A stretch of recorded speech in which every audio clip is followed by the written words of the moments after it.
Hi, everyone. Welcome back to Hair of the Werewolf. I'm Lily, and I have with me here Chase. That's me. And we are a horror paranormal podcast that likes telling each other scary stories. All the while we have cocktails, beer, wine, basically anything that we want. And also sometimes the occasional water. And today we're drinking, in my opinion, something I hate.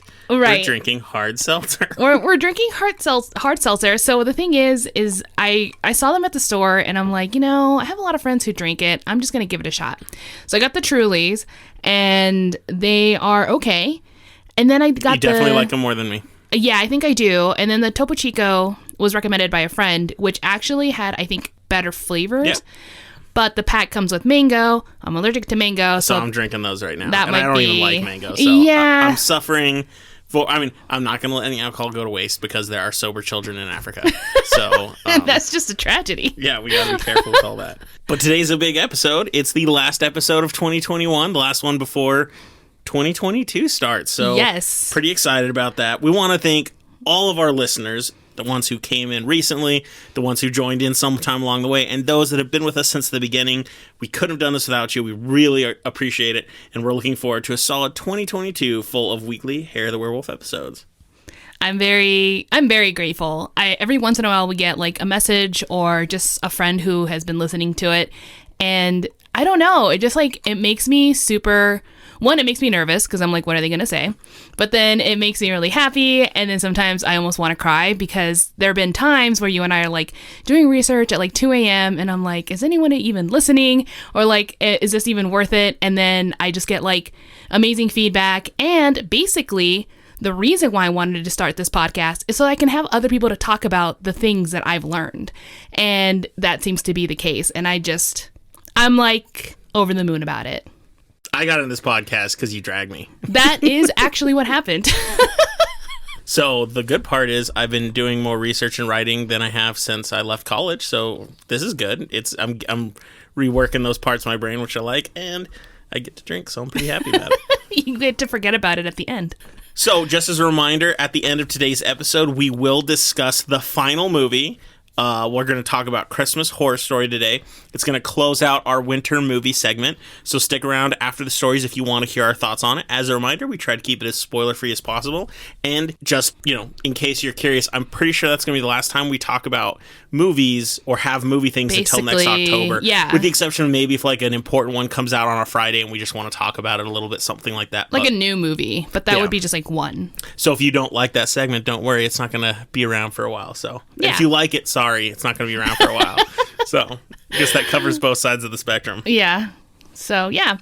I don't know if we have any new news. I hope everyone had a great Christmas, holidays. Yeah, whatever you do to celebrate that time of year, if anything. Or even if you're I'm not going to do anything. That sounds great too to me.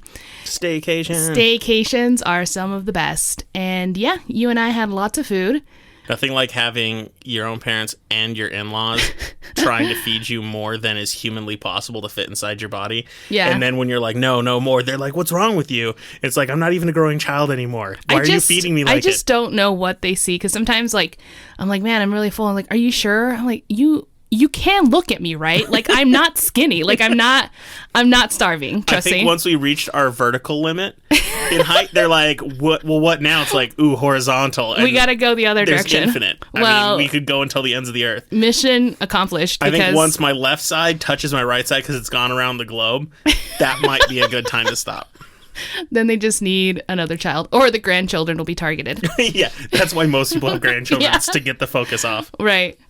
Oh my gosh. Okay, so let me tell you a story today, Chase. I'm ready for it. Okay, so my story for today is Robert the Doll. Oh my, another doll. This is another doll. Actually, I haven't done a doll in a while. No, I know, but I mean, how many haunted dolls have to haunt my dreams? Oh, I have a list of them that I'm going to get through. So these are popular, well-known, famous. Well, I might just imagine dolls. You opening up a toy box and just browsing through. It's this doll, this one right here. Just wait for the haunted I want Slinky. Chase to dream about this tonight. All right, tell me about Robert the Doll. So have you heard of it? No. I've heard of Robert the Bruce, though, who's way cooler. Yeah. So Robert the Doll has no redeeming factors, but the story first began with little Robert Eugene Otto and his wealthy family who lived in 534 Eaton Street in Key West, Florida. Florida. And the story takes place in the early 1900s. Okay. Almost immediately, the story gets a little fuzzy because while I was doing my research, I found many different theories on how Robert the doll entered the family's lives. So one theory is when Robert, who everyone calls Gene, was given a doll for his birthday by his grandfather who had purchased it while he was in Germany. The second theory is a little creepier. When Gene was 4 years old, he had a caretaker who was either Haitian, Jamaican, or from the Bahamas. It's very unclear. And I'm detecting some early xenophobia in this story from the storytellers. So I'm guessing like maybe somewhere in the Cayman Islands, perhaps, but I'm not sure. I'm assuming somewhere where they're going to blame it on curses and voodoo and witchcraft. Obviously. Which is perfect because I'm actually going to mention Haiti in my story. So let's roll with this. Nice. Let's go with that one then. So in 1905, the caretaker was caught by Mrs. Otto performing what they believed to be black magic. She's probably just cooking, let's be honest. She's just like, I'm adding spice to your bland people. food. Yeah, who don't really, this food tastes cursed. Yeah. It's called pepper, motherfucker. Deal with it. So immediately the servant was fired, but right before she left, she gave Jean a stuffed doll that resembled a little boy, which many claimed it was cursed. Mm-hmm. Then there's a third theory, from which I understand comes from stories told by mediums that have gone and visited the doll. So this is like information that they received from the doll directly. It seems that Jean's father had an affair with one of the servants and ended up getting pregnant. The servants eventually gave birth to the little girl, but unfortunately the child died when she was around 5 years old. Devastated, the servants performed dark magic, and for some reason, like, they allowed the spirit to live inside this doll, which was eventually given to Jean. It's also said that since the girl was never allowed to rest in peace, over time the spirit has become more aggressive, which explains why, like, bad things ended up happening. So wait, the servants performed this to save the girl by putting her into a doll, right? Yeah, so it was kind of like, I don't know what magic it would have been. My question is, so like, I get that the servants did it, but you said devastated. Were the servants devastated, or were they doing it on the behest of especially the caretaker, because she was the one, or rather, the father of the family was having an affair with one of the caretakers. Oh, okay. So she was much more invested in the issue. Right, and I don't think he cared. Or probably. I don't know. But yeah, so she lost a child. He already is morally ambiguous at this exactly. point, so. I mean, he already seems like he's kind of an asshole. So if that's the story. Okay. Let me give you a brief description of the doll. The doll has human-like features. It has black, round, beady eyes. It's about the size of a small toddler. And if I remember correctly, the doll is about 40 inches tall, which is just over 3 feet. The doll is wearing a sailor's uniform that was believed to once belong to Gene when he was younger. The doll's also carrying a little plush dog. If that's not creepy, the beady eyes are the beady eyes are really creepy, and you kind of look at the doll too. It looks beat up. It's got like holes on its face. It's really creepy. And it's poor doll. It doesn't have anything to do with it. It's like, oh, I was well loved, and it looks just like, man, it's look so at it. Ugly. It's a good dirty hobo doll. Cast it away. So the hair on top of the doll's head is allegedly made out of Gene's hair. I don't know. Wait. They gave it to Gene and then made it out of his hair? Or was it out of the dead girl's hair? It could have been... No. So the idea is, especially two of the theories, it's that it came from one of the caretakers that was responsible for Gene. And so when they made the doll, they put, like, I don't know if they cut Gene's hair or they used it. Basically what I'm saying is it might be like a voodoo doll. Gotcha. Yeah. I was like, either they're like totally into saving, super hippie, or it's creepy. Yeah. Super creepy. Waste no hair. I don't know. If I saw my maid, I never had a maid, by the way. I just need to preface that. But let's just pretend I grew up rich and I didn't, and I had a maid and I saw my maid collecting my hair, I'd be really creeped out. I would be a little freaked out, but also I don't want to piss off that maid or anything. So I'd be like, okay, I would just collect my own hair. So upon receiving the doll, Gene decided to name him Robert, which is after his first name. The two became inseparable. Gene would talk to the doll and insist that Robert stay by his side at all time. Even when they were having dinner at the table, and I don't mean like they would just be in the same room, Robert or Jean would request that Robert sit at the table and also be served food. Yeah, basically, Jean asked also to treat Robert exactly the same way he was treated. So now, I can already say, if you didn't know they had maids, you can tell they come from money, because I don't know any of my friends as family members who'd be like, we're not, like, who'd be like, yes, let's waste food by putting, they'd be like, no, you're going to stop this crap right now because that costs money. Waste time. I mean, parents have to work and they're like, I'm not going to tuck in 2 kids. I'm not going to dress 2 kids. I'm not going to bathe 2 kids, you know, especially when one isn't a fucking child. Yeah, like, this it's is a rich doll. people kid problems. Exactly. And especially since obviously this child has caretakers, they're like, all right, well, the caretaker can take care of the doll. They don't, I mean, what do they care? Here's a creepy fact. It's believed that before Robert entered their lives, Jean went by his first name, Robert, but after receiving the doll, Jean insisted on going by his middle name. He said the reason is because Robert wanted the name, and Jean could no longer have it. That's super creepy. Yeah, that's fucked up. There could only be one. And so I think... So, hey, I like your name. Yeah. That's my name. You go by a different name. Right. No, we can't both have it. Absolutely not. Yeah, so as time went on, Jean's mother began to notice that Jean would speak to the doll. He would have a normal voice, Jean, but then when it was Robert's time to answer, it would always come at a lower tone and sometimes even more aggressive. So it was like there was bickering when that wouldn't necessarily be, I don't know, like, is that normal? Did you ever fight with your dolls? Because I don't think I ever did. I always won. The conversations. Man. So, like, you know, I don't really have a whole lot of strong memories from like strong memories from a childhood. A lot of them are very vague. Yeah. I had a lot of toys, but I don't ever remember communicating with them like they were with me, like they were a friend. Right. Like, my Spider-Man toy was Spider-Man. My Batman toys, and he wasn't like hanging out with me. He was in Spider-Man universe fighting Spider-Man Exactly. villains. It was mostly like, I'm going to dictate how this conversation is going. But yeah, so it would respond always in a lower tone. And the mom, of course, at the beginning assumed that that the kid was just having a conversation, you know, playing. Sure. However, as time went on, she noticed a few strange things about the situation.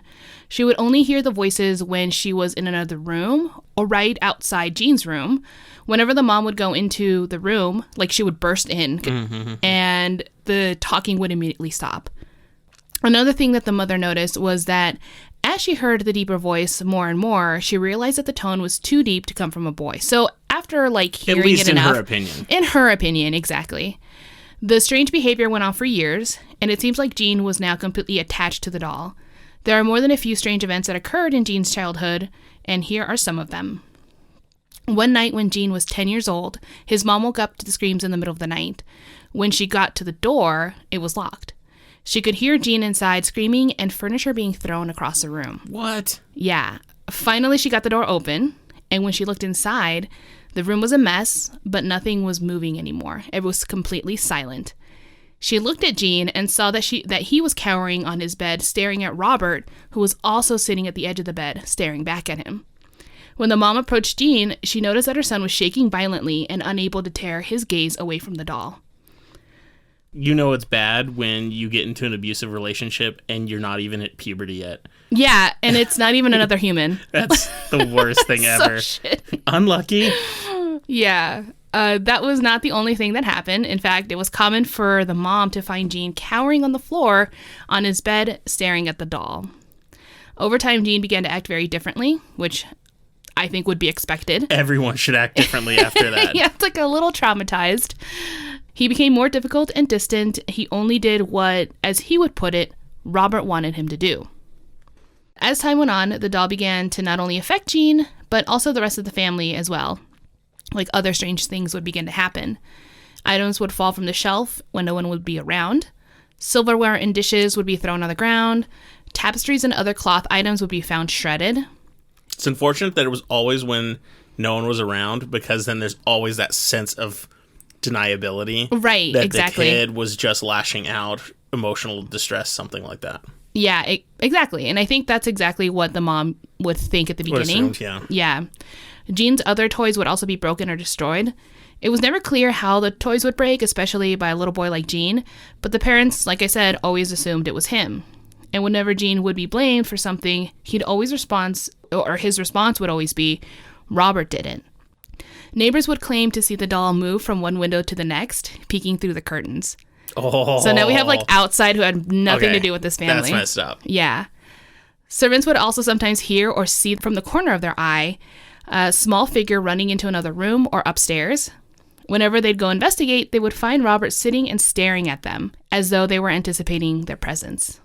So I know you described the doll earlier, beady eyes and looking like a hobo. Yeah. But I don't think I used those exact words, but yeah.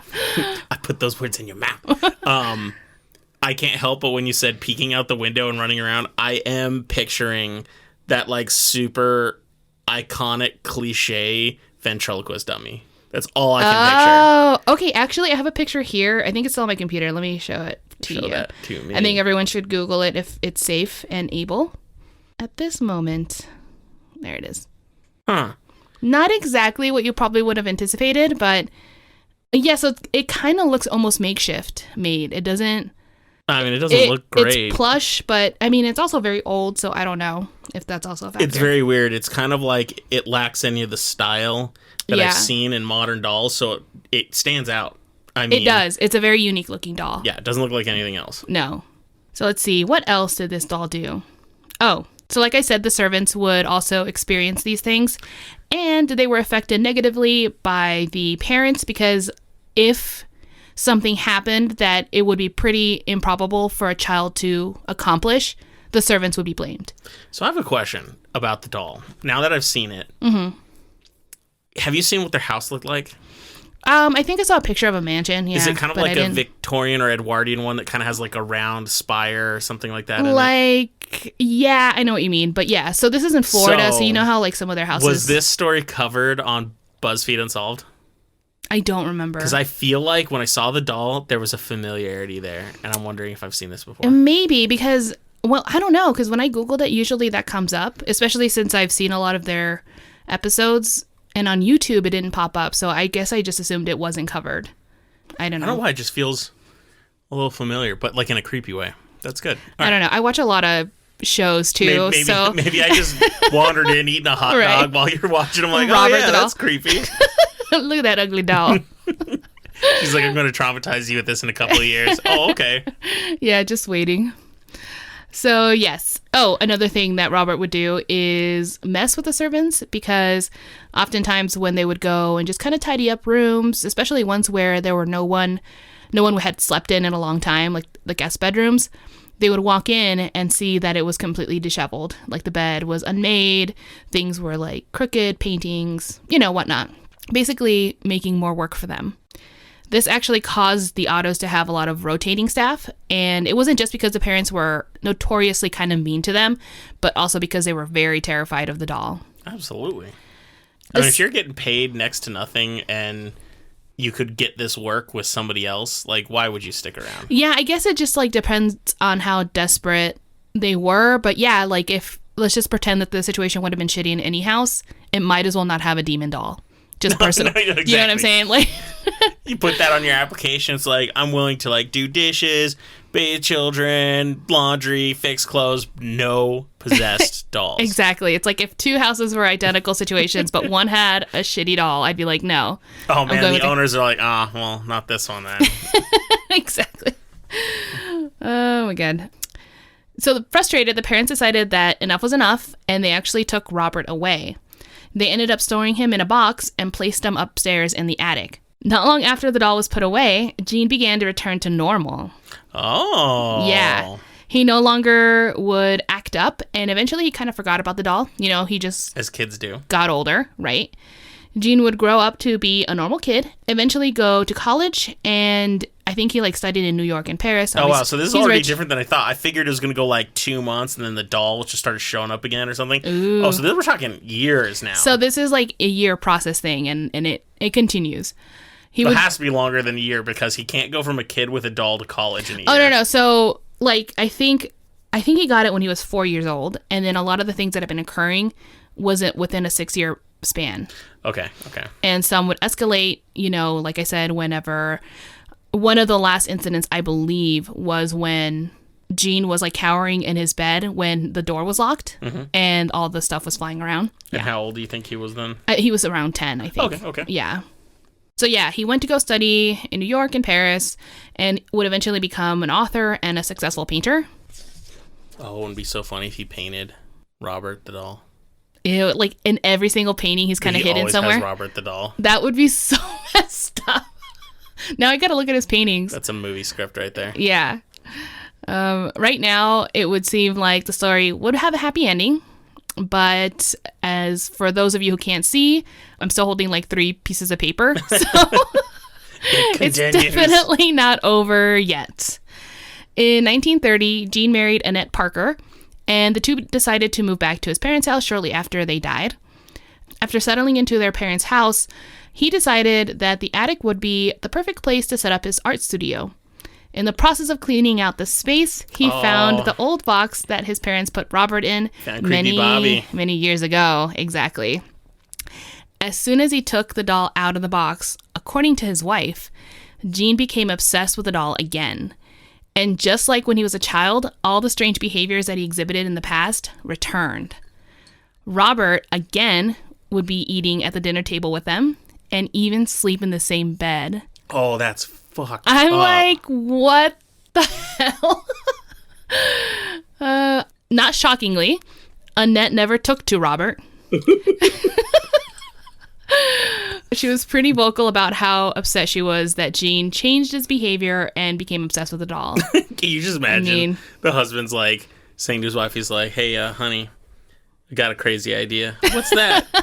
I was wondering if maybe we could bring someone into bed tonight. Who? Robert. My doll. My doll. Ugh, that is so gross. I don't know. I don't even know what you would do. I'm pretty sure like when she said I do, she was not anticipating a doll to be like, me too. Despite Annette's distaste for Gene and Robert's relationship, it was something that she had to deal with until Gene died, which, I'll get into later. But in the meantime, I'll tell you all the strange things that happened while they lived in the house. Okay.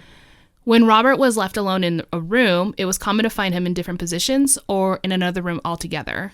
This was something that Annette would notice even when Gene was not home. So, like, Gene would carry the doll awkwardly throughout the house, but when he was gone, it would still move around. Gene liked having Robert in the attic with him, so he actually created a little special seating area for him.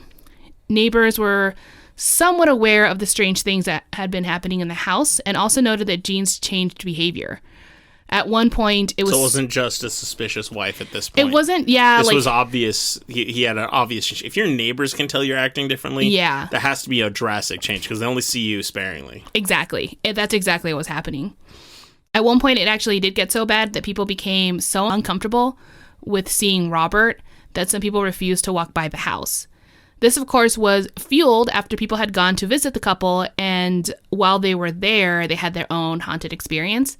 Some claimed to have heard footsteps pacing in the attic when no one should have been there. Like, it would be, they'd be invited for dinner. Totally. And then it's like, who's up there? You don't even have kids. And other guests said that they would hear devilish giggling coming from the hallways. Children that would walk by on their way to school would complain that the doll would watch them from upstairs, like one of the upstairs bedroom, and mock them. At first, Gene assured them that this was not possible because he always kept him in the attic. But one day when he heard outside all these kids making a fuss, Gene went into the bedroom and was shocked to see that Robert was in fact sitting in one of the chairs looking out the window. Gene would go and lock Robert back in the attic, but again, like the next day or a week later, the children would also notice that Robert was back. So something was going on. Not cool. Despite all the strange occurrences, Gene and Annette remained married until Gene died in 1974. I guess Annette... That's one tolerant wife. That is a very tolerant wife. I mean, I guess he had enough money. I guess she took in sickness and in health as also in mental sickness. Oh, yeah. I'm pretty sure that's all part of it. Annette died, I think, like 2 years after that. And when the house was sold, Robert the doll remained with it and still lived in the attic. How does that happen? I don't know. Who buys a house and just like, yes, let's leave all the old people's shit here? My guess is that there were just some pieces left, and Robert just stayed up there and no one like either wanted to move him or even bothered to. They were just like, whatever. Or the curse was so strong, people are like, I can't. Like, for some reason. They like, put it into the back of their mind. They're like, I'm just going to leave this box. And they don't know why. And logically, it doesn't make any sense. But in their mind, it was like, oh, okay, yeah. And they didn't even think too hard about it. Right, like he's still manipulating the situation and people. The house was purchased by Myrtle Reuter, who would go on to own the property for 20 years. And let me tell you some of the things that she experienced. Myrtle had a 10-year-old daughter who was the first person, I believe, to discover Robert in the attic. She fell in love with the doll immediately, but it wasn't long after until she started to claim that Robert wanted to hurt her. So it doesn't seem like Robert took to her. Okay. She would often wake up in the house screaming in the middle of the night, claiming that Robert had moved around in her room. Robert's behavior would escalate, and the little girl began to say that the doll was trying to kill her. So that's like a huge difference of being like, he moved. Oh, now he's trying to kill me. One night, the parents were awoken again by their daughter's scream, and when they entered the room, it was dark, but they could hear giggling and the sounds of someone running across the room. When they turned on the lights, they saw in the corner of their daughter's bed, Robert sitting there, and in his hand was a knife. What? Yeah. Luckily, this family had a little more sense than the Ottos and ended up donating the doll to East Mortello Museum in 1994. It seemed that the doll had already built up quite the reputation, which continued to grow to this day. Again, no one really knows how or where Robert got his haunting abilities, but one thing is for sure, he is still very much active, and here are some of the stories that I was able to gather while he's been living in the museum. So, like, people who came by to visit it or see it? Or, like, staff or anything like that. Yeah, so now he's in a different location, and he's still crazy.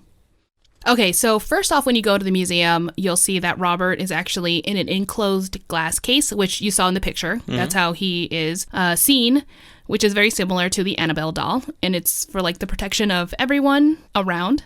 However, unlike Annabelle, this doll doesn't seem to be contained and has often been seen sitting in other rooms of the building. Like, he'll escape. It's still mobile? Still mobile, yeah. When employees walk into a room that Robert is in, but isn't supposed to be in, like, they'll discover him there, the doors will lock behind them. So what do they have to do? Do they have to get Robert and put him back? No, so that's the idea. Like, they want to put him back in the case, but usually since the door is locked behind them, they usually have to wait until someone comes by and unlocks the door. Oh, stuck in a room with Robert? That sounds awful. So apparently, like, because of these reasons, whenever they go make their rounds or they're closing or anything like that, they have to do it in pairs. Because otherwise it's going to be like you're targeted if you're alone. That's messed up. Yeah. People who have gone to visit the doll claim that they've seen him move.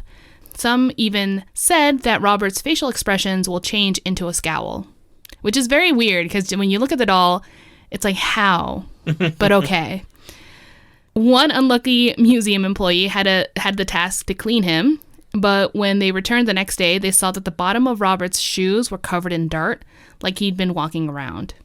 Some of the visitors also said that when they had their backs turned, they'd hear the glass tap, and when they turned back, his arm would be pressed against the glass.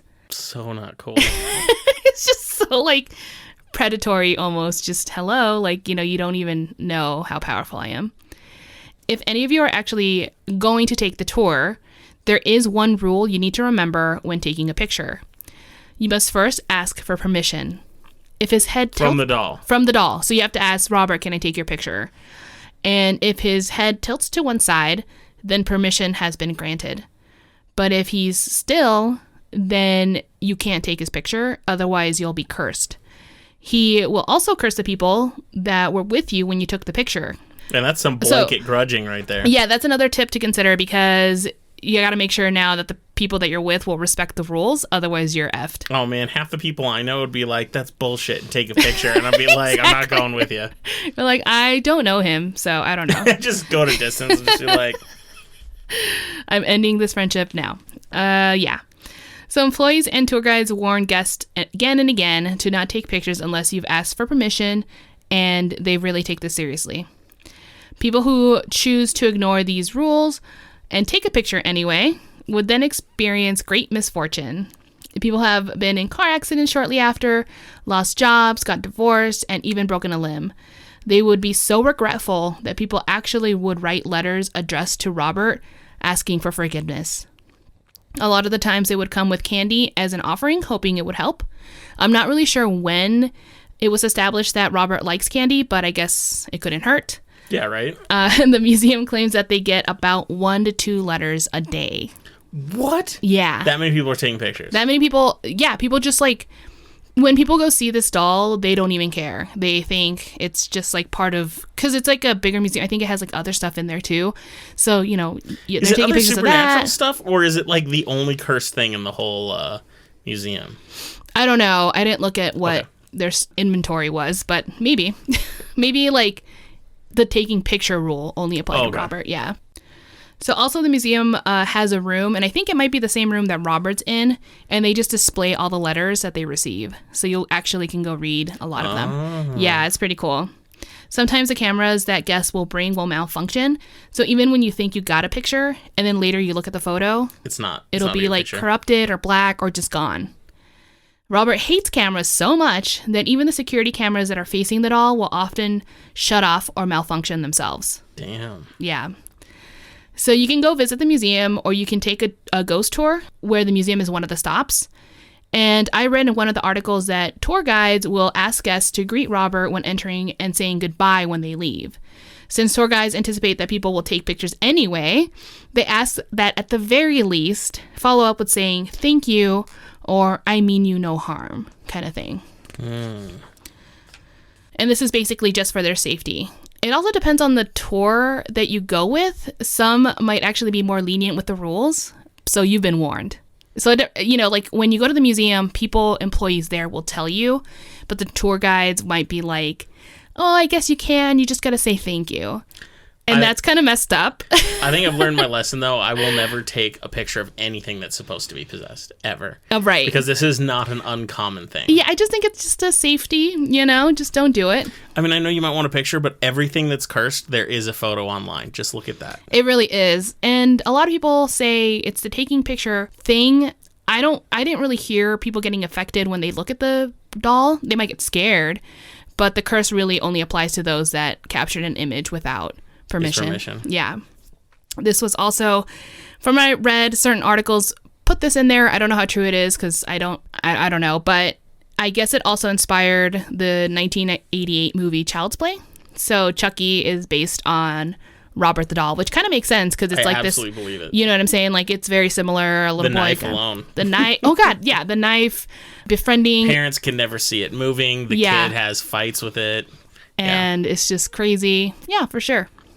But yeah, that's my story. The origin of the Chucky movie is what your story was. Yes. That's basically this whole point of the story. I hate haunted dolls. I know. I'm not scared of dolls, but I hate haunted dolls. I was pretty excited about this one because of that reason. I know a lot of people like the haunted doll stories, and I haven't done one in a while. So there you go. Well, I think I need another mango drink to choke down. Right. So we'll take a quick break, and I got a story for you. Yay. Okay, so we're back. Chase has his mango sparkly thing, and we're ready, or I'm ready for the story. All right, so I got something for you. It's got a little bit of the, at some point I mentioned Haiti. We'll get to it. Oh, that's right. There isn't a single person listening to this podcast that doesn't know what a monster is or has dealt with some sort of monster fear at some point in their lives. It may have been the boogeyman or the monster in your closet. Even if you were more well-adjusted than me, you have at least heard of vampires, werewolves, and zombies. Mm-hmm. I mean, the fact is that humanity is obsessed with monsters, and many of the ones you hear about have versions that go back centuries, if not thousands of years. Although I will be the first to admit that I'm not sure how I feel about the idea of ghosts, and for the most part, I don't really consider ghosts to be monsters or cryptids, mostly because ghosts are their own category, one that people are still very much trying to prove whether or not they exist. But vampires and zombies and werewolves are a different story. Or are they? Most people these days are pretty confident in saying that those things don't exist. And insofar as the Hollywood interpretations are concerned, I'm in complete agreement.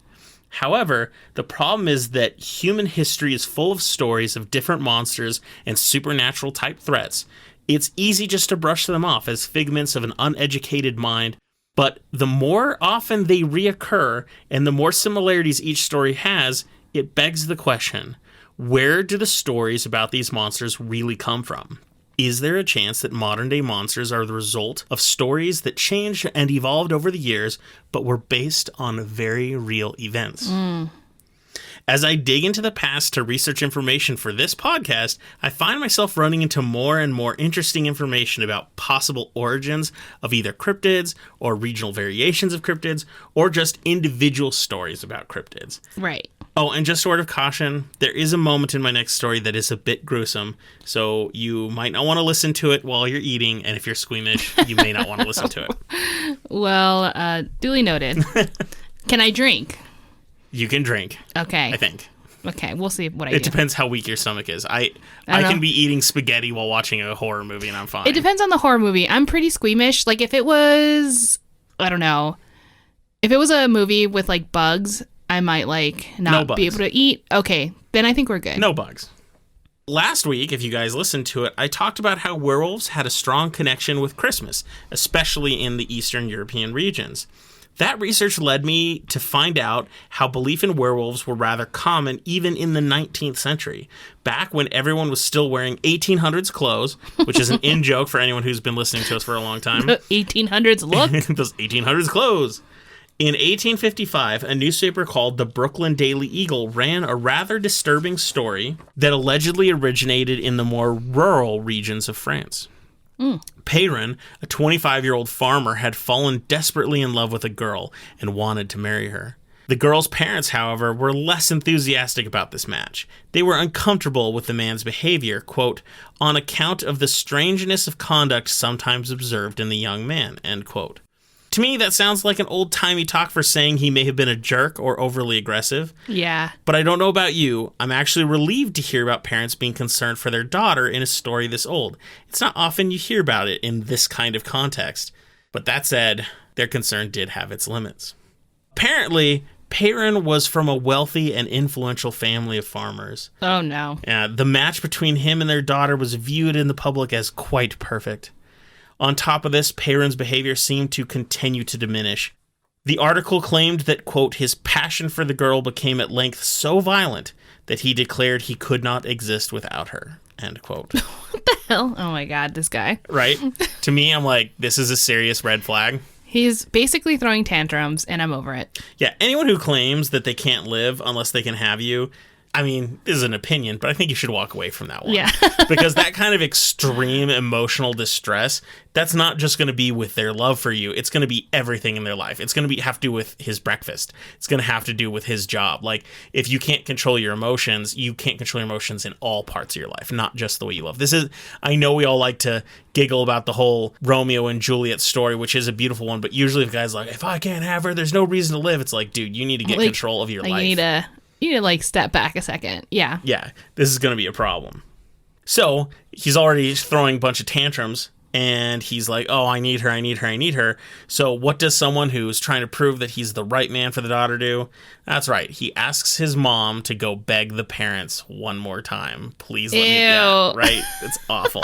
Such a lame person. The guy's mom went and begged the parents, please, please, please let your daughter marry my son.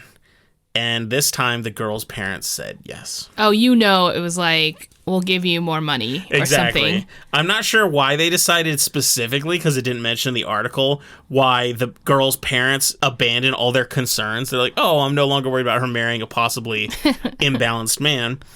Perhaps they were sick of being pestered. Maybe it's like, oh my God, the 100th time if they'll leave me alone. Or... they really wanted the money, like you said. The mom went there is like, we will give you some like ridiculous reverse dowry if you can, just hook this up. It's kind of like the housing market right now. They're like, we know what we have. We're going to wait. So they did. We got a special daughter, so you got to pay more for it. Apparently so. The wedding was held very shortly afterwards, possibly in even the next day or two, based on how the article worded it. The boy was impatient and desperate, apparently. Immediately after the festivities, he took his bride into bed. Considering the time this all took place, they were still staying at the groom's parents' house. Anyhow, Perrin couldn't wait. Not long after taking her into the bedroom, people began to hear horrible, blood-curdling screams coming from the bedroom. From who? From the woman. The girl was screaming. Parents were so concerned, they rushed to the room just to see what was happening. When they opened the door, they were horrified. According to the article, quote, "The poor girl, in the agonies of death, her bosom torn open and lacerated in the most horrible manner, and the wretched husband in a fit of ravaging madness or raving madness and covered with blood, having actually devoured a portion of the unfortunate girl's breast." What the End quote. Oh my, I don't even know. Yeah, that was the gross part I was telling you about. He was eating her. So, okay, so he's insane. He's insane. Got it. It's getting a little more complicated. There's a reason I'm going with this. It's not just like, hey, I want to horrify. Well, actually, I do want to horrify. So that would be a good place for any story to stop. But it's more complicated. All right, let's hear it. As one can imagine, the injuries were so intense that the bride died soon after. The groom, whose fits of rage were so intense that people had trouble containing his violent outbursts and restraining him. He eventually fell unconscious and died soon after. Whoa. Yeah, this is when it gets crazy. The hell? The article went on to suggest that a physician tending to the case believed it was because the groom had been bitten by a strange dog 5 years prior, and this may have led to his violent outbursts. It was considered, quote, "a sad and distressing case of hydrophobia," end quote. And just for clarification, hydrophobia is a common term for rabies back in the day. Rabies. So that's kind of where I'm going with this, because this is pretty intense. Now, I read this story in a book called Mad Dogs and Other New Yorkers, Rabies, Medicine, and Society in an American Metropolis, 1840 to 1920. Super long title. Mm-hmm. So I didn't mention the title earlier because I didn't want to give away the ending. The book postulates several theories about this article. The first was that even though the article never mentioned werewolves directly, it did, quote, "contain the essence of a werewolf story.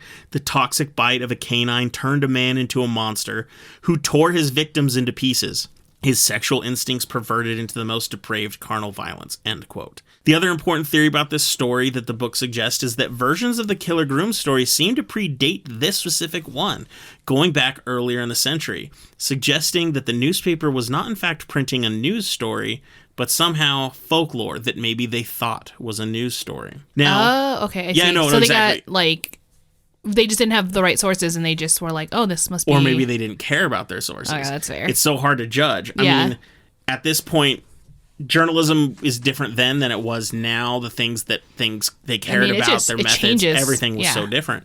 So it's really hard to say. He has no proof of that. It's just something that is theorized by this book. And I think both these ideas are incredibly interesting because it really does show an example of how stories of werewolves may have originated, at least some of them. And more importantly, I think it demonstrates that very real things, such as rabies, may be the source for this fear. Now, we've all heard of rabies, and many of you have probably even seen Old Yeller, but I can say, as an American, our exposure to rabies is very limited these days. Most common vector for the disease is dogs, with over 99% of all rabies cases coming from dogs worldwide. In the US, we require dogs to be vaccinated against rabies. America has been considered rabies-free for quite some time, and I say free with air quotes, just, because like bats can still have them, raccoons rabies, or whatever. Yeah, so, but like they're not infected the same way that dogs, because dogs go rabid, whereas like I think bats, they can just have it and they don't side effects or whatever. So some animals will have it and they can live with it and it's not a problem. Yeah, but you're right. Dogs, when they get it, they go rabid, but a lot of other things do too. Foxes, skunks, raccoons, they will get it and get sick with it. Yeah. That's why they tell people, if you see an animal acting strangely or coming towards you that wouldn't normally, most of these animals try to stay away from people. Foxes are shy. They try to stay away from people. So usually when a fox gets near you, you have to pay attention because they notice that usually when foxes get near people, it's because they're rabid. That is so scary. Now, bats, however, if I'm not mistaken, and I could be wrong about this, they can have rabies and they can survive just fine. I thought they could. I mean, I could be wrong, but I think it's just something in my memory is telling me this is true. And I think I also read that like opossums can consume things with rabies and they will not contract it. What it means is it's so uncommon since we've vaccinated our dogs. Not many Americans get rabies every year, and usually when they do, it's not from a dog. It'll be from bats. Bats is a common. We had a guy just die from a bats infesting his house, and he got bitten. He got rabies and he died, but it's geez. super rare. I think the last person to die from a dog rabies infection was in the 70s here, and it was a little girl. But what I mean is, since we don't have rabies much this year, it's so uncommon for us to think about it in our day-to-day lives. Yeah. But in other countries, like India, it is still an everyday problem. According to Google and the CDC, over 60,000 people die of rabies every year. What still. Are you serious? Yeah, that blew my mind. 60,000. I wonder that's if, over 150 people a day. Yeah, I wonder if they just have like a bad like dog problem where they're, strays and whatnot. That's exactly what it is. Okay. They do not vaccinate their dogs against rabies, and they have... Well, they can't vaccinate dogs that they don't own. I mean, I guess they could, but that'd be weird. And there's stray dogs just in massive populations all over a lot of countries. Exactly. I mean, I know there are in Mexico, too. Sometimes, like, when I go visit, there'll be more than a few dogs just wandering about. Although they look fine, but... I guess it's just more likely. Well, and that's where rabies comes from, because these dogs will attack all those animals that have rabies, but they're used to being around people, so they'll be wandering through the areas of people, and people walk up, try to take care of them. They'll think, oh, he's just sick. Oh, he's angry. But no, he's rabid. Yeah, exactly. The disease has close to 100% mortality rate as you can get. Essentially, everyone who gets it dies. There's only like one proven story of someone who survived it without getting the treatment ahead of time. So with rabies... Oh, you mean so you have to get the treatment, otherwise you die? Yeah, and so the biggest problem is rabies, you have to get the treatment before you have symptoms. If you have your first symptom, you will die. It's essentially 100%. And there has been only one person that we have proof, documented evidence that did not get treatment, showed symptoms, and survived. She was a Wisconsin girl. This was like, I want to say 15 years ago. And the doctor had to do something very bizarre, including inducing a deep coma so she wouldn't die from it and letting her body fight it off over a long time. And she had to learn how to walk again and everything when she came to. So it wasn't like a seamless recovery or anything? No, it was awful. And she's the only one, and most people, and they've tried this test, they've tried that treatment with multiple people since, and it never worked. So then we're talking an aberration. Rabies is considered the most deadly virus because you will die from it. Right. So if that's not horrifying, then I don't know what is. And the scariest part is it takes a while for you to see symptoms. Sometimes people will experience symptoms within a couple days. That's if the bite occurs on their head.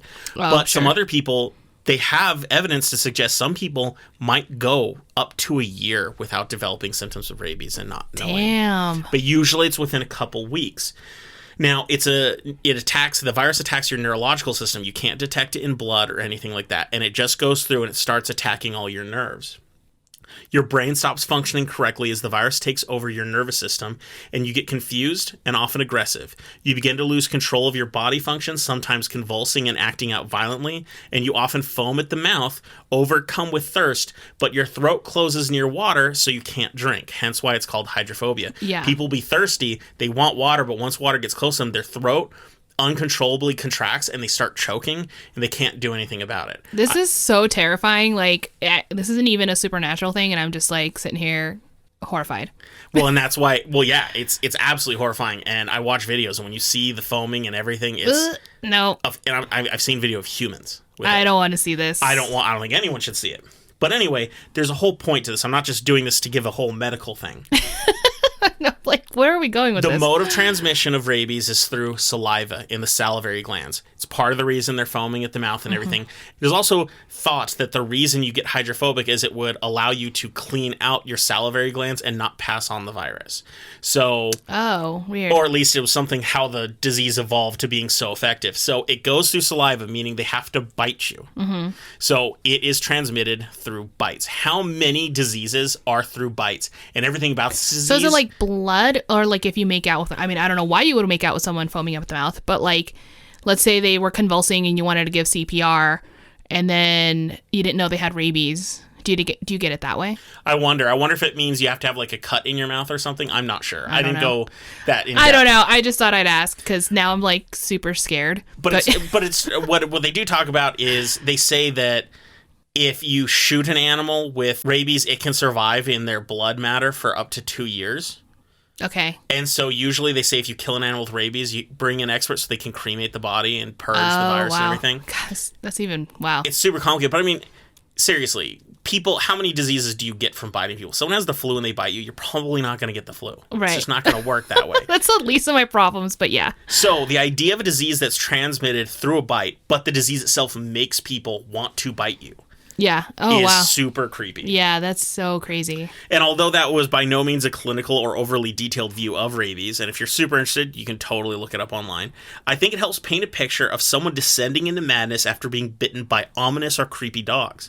The bite is the transmission, and people seem to lose their humanity. And I don't think it's unreasonable to think that rabies may have played a massive role in the creation of werewolf mythos throughout human history because of this. Or definitely was a contributing thing. Like, the stories of werewolves are so And they're old. about bites. Yeah, and they're about bites. So you don't know. I mean, rabies could have existed for so long, and this could have been like perhaps not the origin story specifically, but it definitely added to the story. Well, yeah, and the idea is a werewolf bites you, and then you become the werewolf. And you lose your humanity about it. And so obviously you're not turning into a wolf here, but you begin acting like this creepy wolf too, so they think you're actually transforming into it. I wonder if symptoms are more common after another full moon. Like, it would be the rotation, like how quickly sometimes it could take. Oh, maybe. I don't know. But now I'm going into they say if you're bit in the head, the virus can travel in your nervous system closer to your brain quicker. So there's a lot of things. So I guess it depends. Yeah. Absolutely. The book also talks about another rabies stories which helps solidify this notion. In 1895, a 5-year-old boy was bitten by a dog somewhere in Brooklyn. This wasn't a wild dog either. It was someone's dog, and as far as I can tell, seemed like a normal dog. But the woman was convinced her child, was developing symptoms of rabies or hydrophobia. The woman pleaded on multiple occasions to the local magistrate to have the dog euthanized because she believed that, quote, my child will not recover until the dog is dead, end quote. Oh, okay. As bizarre as this seems, apparently requests like this were not uncommon at the time. In regards to this request, a writer for the Tribune suggested, quote, there is an idea that if a dog is killed, the patient will be much safer because of the prevailing superstition that if the dog, after years, should be taken with rabies, that disease will revert to him who was once bitten by the dog, end quote. So once again, you have another thing that relates to the werewolf mythology, that you have to kill the werewolf and then you become the werewolf. The only way you can get away with it is to not get bit when you kill it. Like, there's something about it dying and the curse transmission. Being broken, yeah. Yeah. Although people were becoming much more familiar with scientific concepts in the late 1800s, many were still very much in touch with other ideas, older ideas. There was still a powerful connection to thoughts of magic, witchcraft, and other supernatural things. The book goes on to discuss other old traditions, such as using the hair of the dog or eating its cooked heart, as methods of removing whatever magic or invisible force connected the animal to the person that it bit. I have several thoughts on this. The first is that it makes me wonder if there's any connection at all to our current practice of euthanizing dogs that bite people. I can't speak for other countries, but in the U.S., if a dog violently bites a person or child or anything, it is euthanized by law. We have to put it down. And I'm assuming they would be tested for rabies just Absolutely. automatically. They will just be, to make sure. But they put it down either way. Either way, yeah. So this is, yeah, exactly, either way. And so I've always assumed it had to do with controlling violent dogs, saying we won't allow violent dogs in our society. But now I'm wondering if maybe that's what we say now, but maybe it had origins with this idea that you're supposed to kill the dog to help whatever. And was it's bit. just this idea where I don't know for sure. I don't know. I think maybe like it's just definitely a carry on. It's like, let's not deal with it. And then part, rabies. But once they check and it's clear, I can see how they can also be like, well, this dog is kind of bitey. Yeah. And we're so like also sue heavy here. Like, I'm going to sue you. Super sue heavy. So I don't know if they're just like, let's just eliminate a lot of legal stuff, which is so unfortunate because if the dog is not rabid, it just means like maybe it was scared. Maybe you just never know what the situation was. But yeah, who knows what that. But it's definitely something we do here is the idea is, sometimes people have to beg and plead, like, please don't report this dog bite or whatnot. Because if you bring in, like, a child who's bitten by a dog, like, one of the first things they have to do is, what dog was it? We need to go find it. If it was a stray or wild, they're going to check for rabies, but they're going to euthanize. And if it belonged to, like, a neighbor, they're going to euthanize it. And it's hard to get away with keeping your dog alive if it bites someone. It's a big deal. And it just, when I was reading this, I just made me wonder, is there some origins to this previous superstitious thought? Right, Who exactly. knows? My other thought is that it seems like rabies was a more culturally significant issue than even I had given it credit to. I'm very fortunate to live in a place where it is not something we think about often or even at all. But in other parts of the world, and even here just 100 years ago, it was a huge deal. And it seems so reasonable for stories to arise to educate people, to keep them wary of wild or strange acting animals, and the idea of curses and whatnot to make people particularly scared of them. Because everyone's scared of a curse. Because we all know what a curse is. But I also think it was like, because most people, common people, especially before science really would be able to like test for rabies or something like that, curse would have been the way to explain it. Not necessarily used as a weapon to like insert fear. They didn't know but they'd be like, well, this is just a curse. The curse of obviously. The dawn. Yeah. A different article suggests that rabies outbreaks might just inspire enough fear that all forms of horror stories tend to run rampant. In fact, rabies might have influence on more than just werewolf mythology. In a 1998 paper published in the scholarly journal Neurology, entitled Rabies, A Possible Explanation for the Vampire Legend, has a similar yet different take.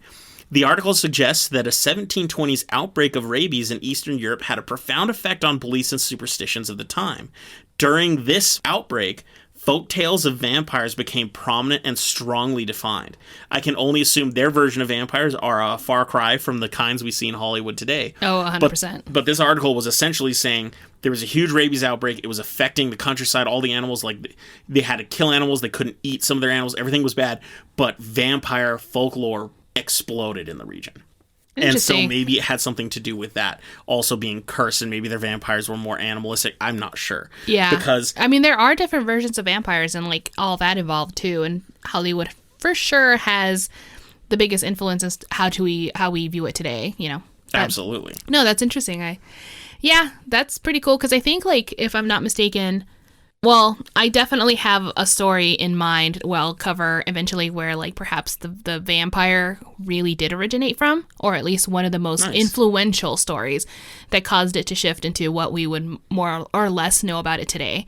And I'm not going to say the name because I think it's going to be a really good, like, surprise, but I'm looking forward to it. Yeah, I'm wondering when I should do that now that I'm talking about it. I don't know. Maybe soon, so that it's relevant. Yeah, good idea. A more recent 2013 article published in the journal Emerging Infectious Diseases entitled Zombies, a pop culture resource for public health awareness, suggests that a considerable amount of stories and lore related to zombies may have originated in cautionary tales and similarities to rabies.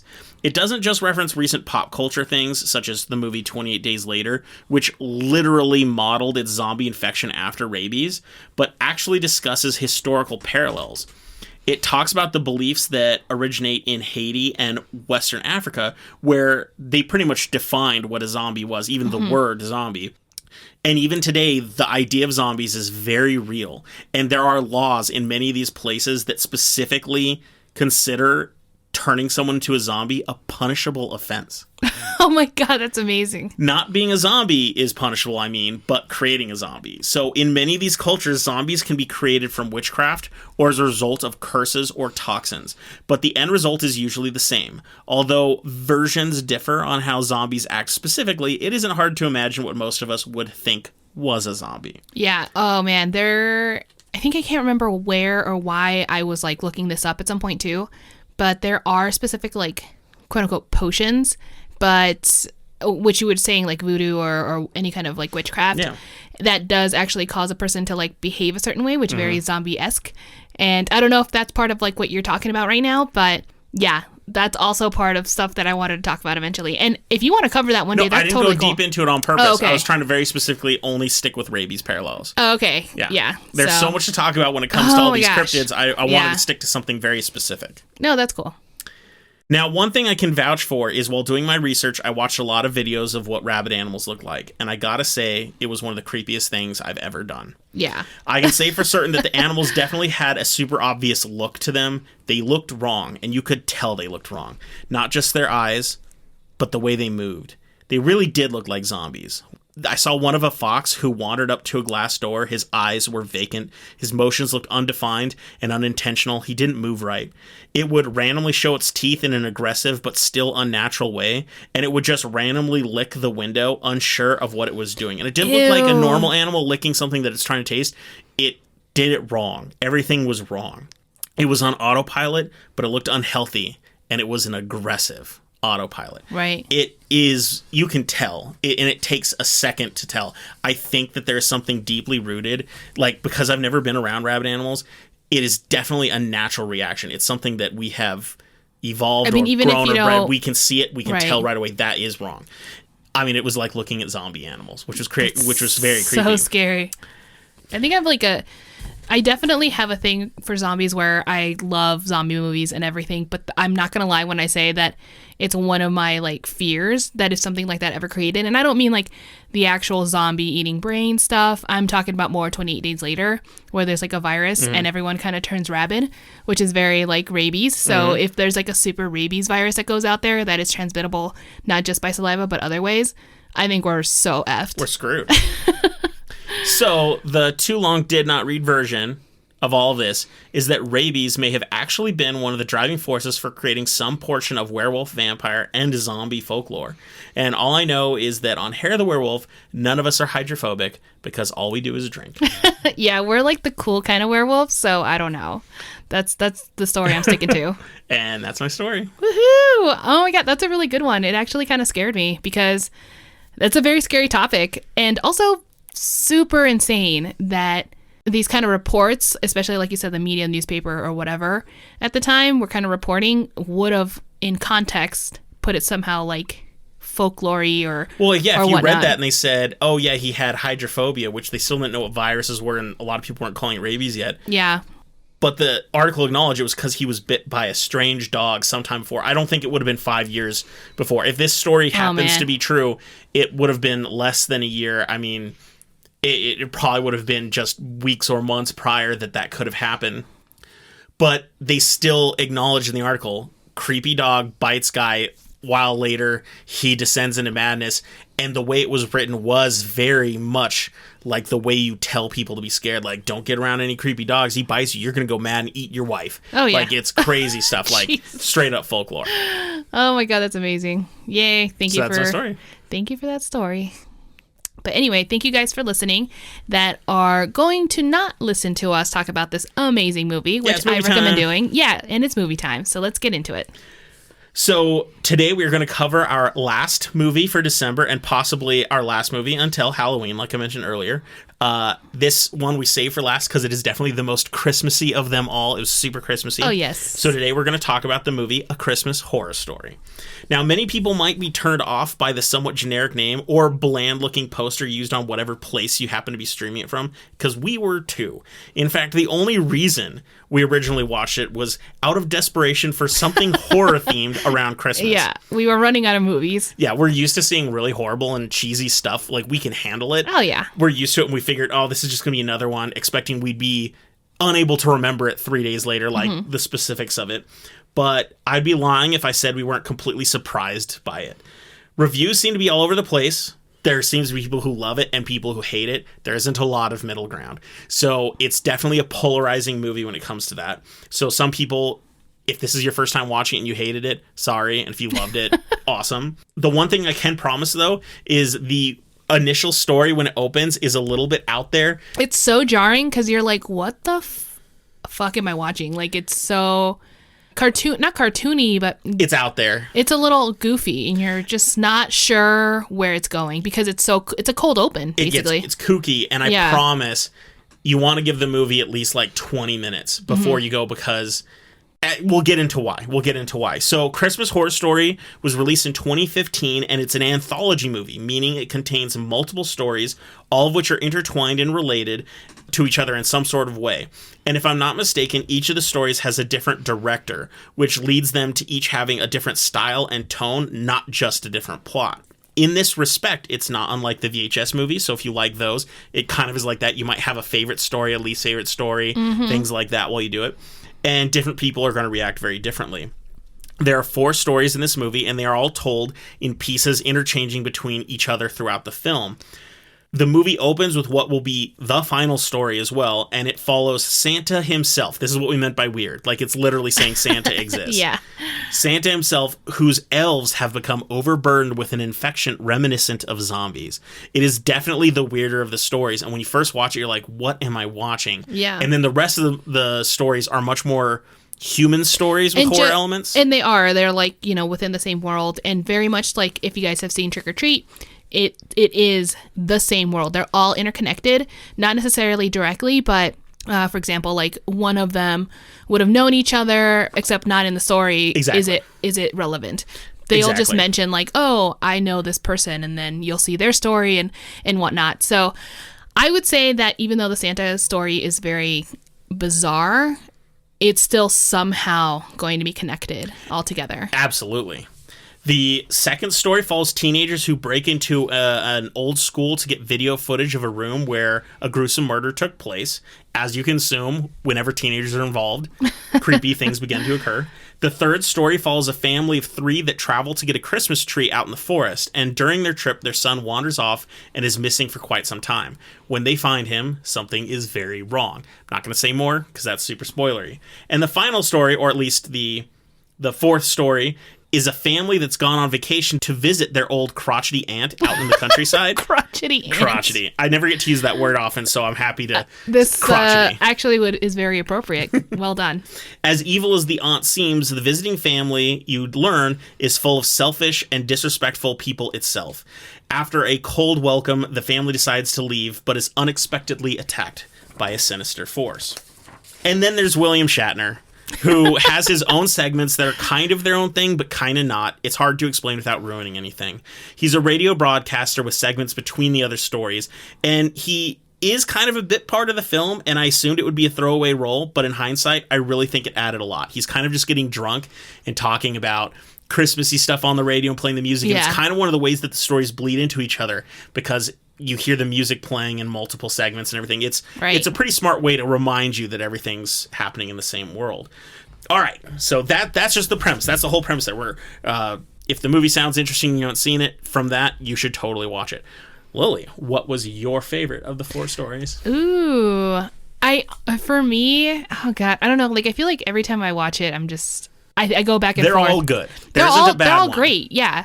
I would say for me, it's between the family who loses the little boy and the Santa story. So I'm there with you. The Santa one, which when we start the movie, it's jarring. You're like, what the heck is happening? Because I want to preface something where we know we're watching a horror film, which is already going to be stupid. You have to suspend your disbelief because you're like, oh yeah, vampires and monsters and werewolves like we talked about. But for some reason, when Santa's there, I'm like, whoa, this is getting crazy. This people. Got a little too crazy. It's a little too dumb. Like, that's how I was. But I can promise you, if you give the movie a chance, by the end of the film, the Santa goes from being the one weird one that every time it cuts back to the Santa story, you're like, why am I watching this part? And then at the end, it became my favorite of the story. Yeah, I think because of that reason, it is my favorite. But to be fair, the one with the family, with the 3, the mom, dad, and little kid, that one is just consistently awesome throughout. So I would also argue that's the one of all the stories that could have been its own movie easily. By itself. For sure. Yeah, that could have been a great movie on its own. And we can't tell you why. If we told you what it was specifically happening in there, you would know, because it's something I think you're actually going to talk about on a future episode, because it relates to something very specific. It's really good. Yeah, it's kind of like saying, oh, in the end they were vampires. You're like, well, I wish you didn't tell me. You know what I mean? Because it's kind of like a cool thing to like find out along the way. So yeah, no, it's really, really great. Great movie. Great holiday movie. I'd say my least favorite story was the one of the family visiting the aunt. I think that was my least favorite one too. It was still good, but I don't think it had the same satisfaction at the end. Most of them had really Which is weird because endings. It kind of has I don't want to say an important ending. An important ending, I should say. It has an important ending, but where most of the other ones kind of left me feeling creeped out or scared, like they left that ominous, creepy thing that you want a horror movie to leave you with. This one felt it ended more like an action film, and I was like, oh, okay. It even had a one-liner, and I was like, oh, okay. It's like nice. But once again, like we said, different directors doing their own thing. This is a movie to watch if you're willing to have fun with the movie and let it have fun. some of the creepy stories are legitimately creepy, like any and horror movie. And it can be pretty graphic. It can be graphic. Yeah. Maybe not necessarily something to watch with kids. You see Christmas Horror Story, you're like, oh, hey, look. No. This is not for children, I think. And I can also say, for those of you that are interested, Krampus is in this movie. A lot of people, when it pops up on your newsfeed, this movie pops up right next to a movie called Krampus. We've seen both. Krampus is in both of them. I think this one does it better. I agree. I like this one more. So I would give this movie, I fight, probably 3.5 out of 5 howls, only because... Oh. It still isn't perfect, and it still struggles, and when I watch it, I can still remember our reaction when we first saw it and why it might turn away people, so it's not flawless, it's not perfect. But I do want to watch it every Christmas. I think because of definitely vibe for me, so I'm not one of those people that even at the end I was like, no. I love this movie, and it's Christmassy, so it's like perfect with the season. Super Christmassy. I'm going to give it 4 to 5 howls. Hell yeah. Yeah. And by the way, even if you get 5 minutes in the movie and you say, I'm not going to watch this, it opens with my favorite rendition of Carol of the Bells with like creepy kids singing it. Oh, and it was yeah. super good. So at the very least, that's worth it. It is worth it. So yeah, so there we go. Final movie of 2021 and last one for a long time. So if you joined us, we hope you really enjoyed it. If you didn't join us in the movies and you heard this and you think it sounds good, give it a shot. It's still Christmas season until New Year's, so you've got a week. Got time. So enjoy it. So there we go. Well, I hope you guys enjoyed this episode because this was a really good one. And just like at the end of the year, I always feel like a little sad and a little excited for next year. And hopefully you guys feel the same way. We're going to still be around, so we'll see you then. And of course, if you guys want to submit a story that you want us to tell in our next listener episode, please do so at hotwpodcast@gmail.com. We're also on social media, so if you guys want to chit chat there, we're always here. Yeah, I think if there's anything else you want to say, Chase. Yeah, well, I mean, obviously we want to wish you all Happy New Year's, and we hope that you all stay safe for every reason you can stay safe. And if you drink a little too much to celebrate the new year and wake up on New Year's Day feeling a little rough, don't worry, we will be there too. Because the best cure for a hangover is fear. Bye.